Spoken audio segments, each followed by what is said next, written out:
Cincinnati's 9 News at 6. High definition.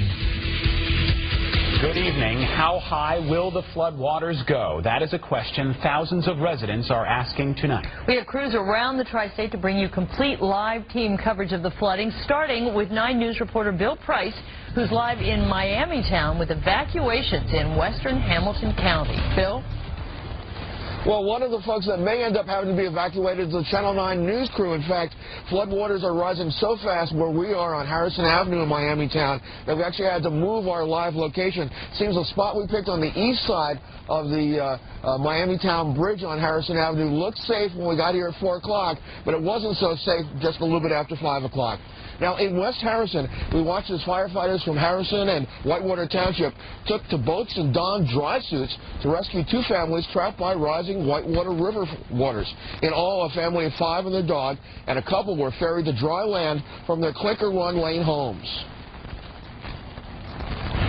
It's pretty bad. Yeah, it's up. You already got water in your basement. Yep. At what point did you say, we can't get out of here on our own, we need some help?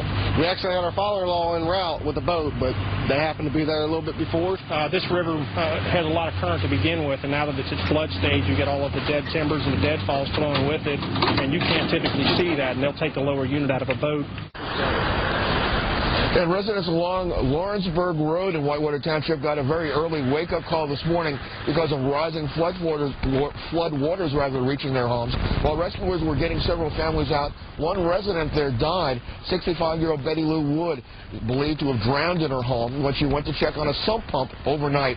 Now, some of the Lawrenceburg Road residents are being able to stay in an emergency shelter right on Dry Fork Road, while others are rooming with friends and relatives in hopes that these fast rising floodwaters will eventually dissipate so they can get back into their homes maybe as early as this weekend. Let's see what the possibilities are. We'll get our first weather check now with Chief Meteorologist Steve Brawley. Steve?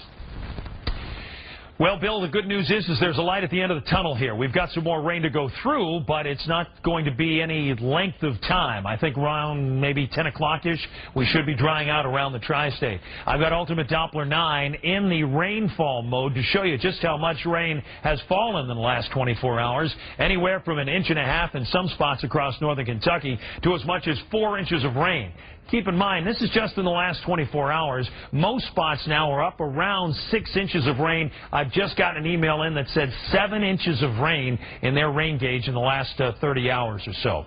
Now, let's bring you up to date. Let's go to Viper 9 and show you that we're still under a watch right now officially. Well, it's after 6 o'clock now by 2 minutes, so officially this watch is over from the Weather Service. We still have a flood warning out for a few counties around here. That includes Ripley and Dearborn, Hamilton and Butler and Warren County, both for some street flooding, some other flooding around the area, and of course some of the river stages, of course, have reached flood stage. We're going to show you all the river stages coming up in a couple of minutes, but let me show you the radar picture now as we go to TrueView on the radar network. Couple of things to notice. Number one is we're starting to shrink that band of rain. You'll notice we're now getting all the way over to about Indianapolis, so it won't be long before we start to see the precipitation out of here.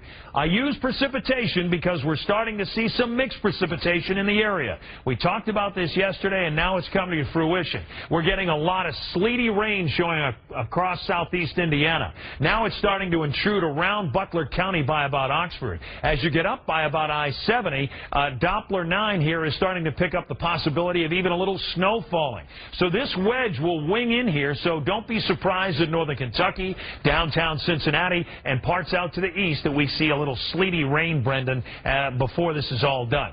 As I say, light at the end of the tunnel. We'll have all the details for you in a few minutes. See you in a bit, Steve. Many tri-state rivers and streams continue to rise tonight, especially the Great Miami River.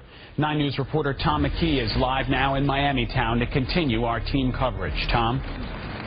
Brendan, what you say is so true. This is the parking lot of the Miami-town Lounge. When we got here about 3 o'clock this afternoon, there was no flooding at all.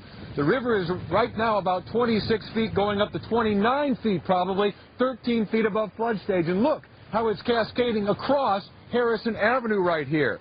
What this means is that everybody here is on high alert tonight. Moving the furnace from one of his rental properties on Mill Street in Miami-town was job one for Bill Stevenson on Wednesday. The Great Miami River was just a few feet from the basement where the furnace normally sits. Everything else is out that'll be damaged, so we don't have to worry about that. As long as we get the furnace out, we can put it back when the water goes down.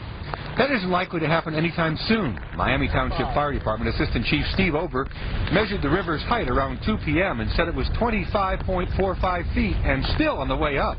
They're still saying we still got another 3 feet to go.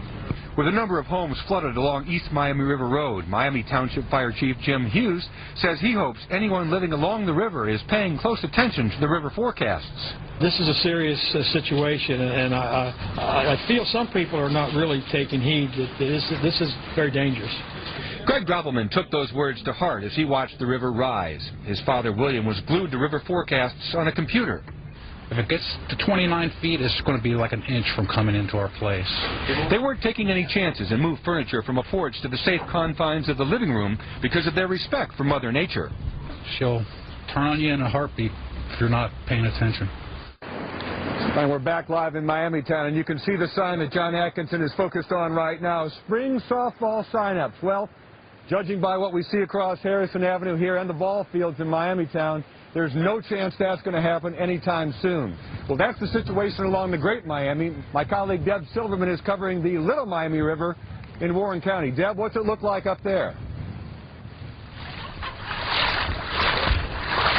The water comes over the riverbanks and into the streets of New Miami. While homeowners on 3 flooded streets take off with their valuables, emergency workers try to pump water out of the streets. We're trying to get everything up off the floors as quick as possible. Everything in the backyard, anything important, trying to get it away and out. The rising water is nothing new for longtime New Miami residents.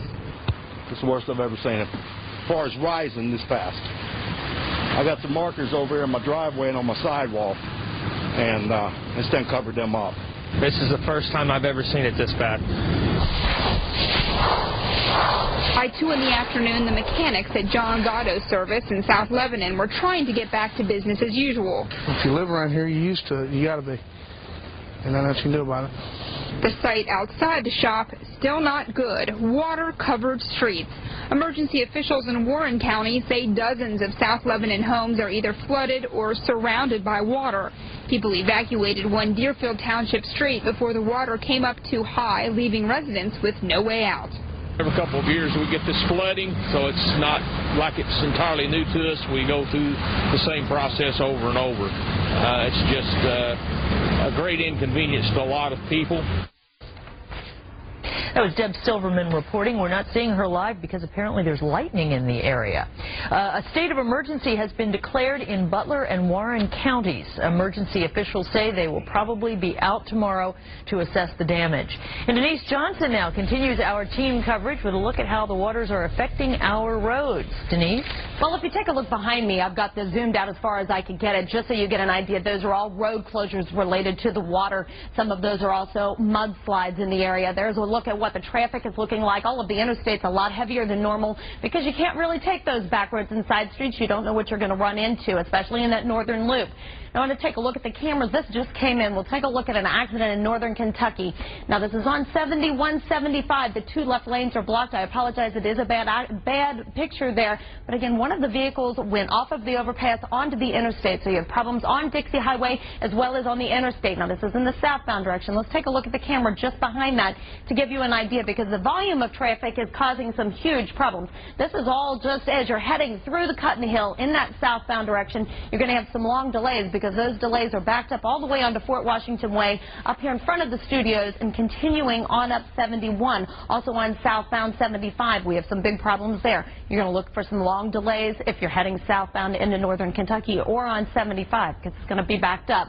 If we can jump back to my map very quickly, and we'll run through a couple of other issues that we do have out there. We do have Columbia Parkway. Now, that is still down to 1 lane in both directions, so you need to watch for that. And several other accidents. You can go to WCPO.com just to get some of those road closures out there, so check on that. Carol? All right, Denise, thank you. Stay with 9 News and WCPO.com for continuing coverage of tri-state flooding. Steve will be back in just a few minutes with an updated forecast.